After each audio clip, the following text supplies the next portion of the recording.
Bonjour et bienvenue sur DigiSchool. Je m'appelle Yvan, je suis votre prof de maths et aujourd'hui ensemble nous allons aborder le chapitre développer et réduire et nous allons plus particulièrement parler de la réduction.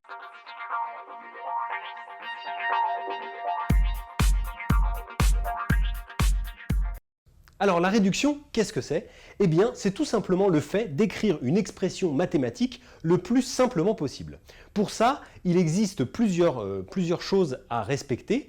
Et notamment, la première, ça va être de regrouper les termes par famille. C'est-à-dire, par exemple, les termes qui comportent des x avec les autres termes qui comportent des x, les nombres seuls avec les nombres seuls, les termes en x carré avec les termes en x carré, et ainsi de suite.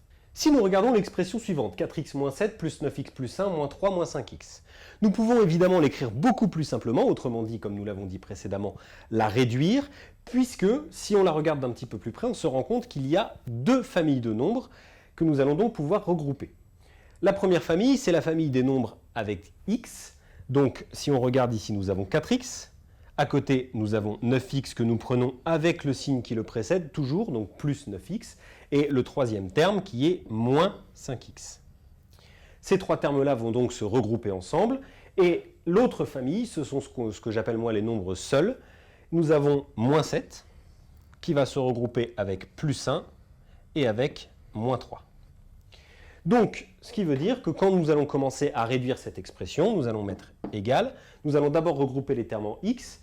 4x plus 9x, ça va nous faire 13x, auquel on va soustraire 5x. 13 moins 5 fait donc 8, donc nous allons avoir 8x.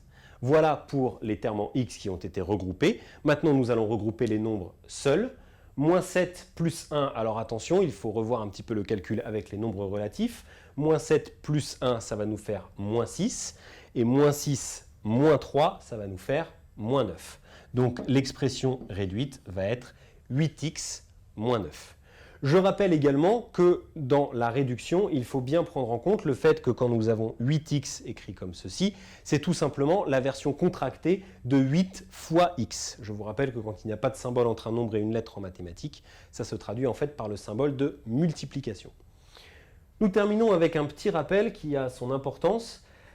Quand vous avez x qui est écrit tout seul, en fait, c'est exactement comme si c'était 1x, puisque comme je viens de le rappeler, 1x c'est une fois x, donc c'est x. Et moins x, de la même manière, va donner moins 1x. Du coup, quand on regarde les deux exemples suivants, 3x plus x, si nous devons réduire ce truc-là, puisque nous avons effectivement 3x et x qui sont de la même famille, donc nous allons pouvoir réduire. Nous allons remplacer x par 1x, comme nous l'avons écrit juste au-dessus, et cela va nous donner 4x. D'accord? Très simple. 7x moins x, de la même manière, nous allons remplacer moins x par moins 1x. Alors, bien entendu, cette étape-là, vous n'êtes absolument pas obligé de l'écrire. Là, c'est juste pour vous expliquer, mais bien entendu, quand vous avez l'habitude, vous pouvez vous en passer. 7x moins 1x, 7 moins 1 fait 6, donc cela fait 6x. Faites attention, il y a beaucoup d'élèves qui font cette erreur, qui vont faire, par exemple, 7x moins x égale 7. Autrement dit, j'ai x moins x, donc j'enlève le x. Non, faites attention. Dites-vous que les x, ce sont des trucs, par exemple. Donc 7 trucs moins un truc, ça nous fait 6 trucs, et non pas 7. Cette vidéo est maintenant terminée, j'espère qu'elle vous aura été utile. Je vous invite à visionner les vidéos suivantes, qui vont parler cette fois-ci du développement à travers les formules de distributivité dans un premier temps, et également à travers les identités remarquables, où on reprendra cette notion de réduction des expressions mathématiques. Et moi, je vous dis à bientôt sur DigiSchool.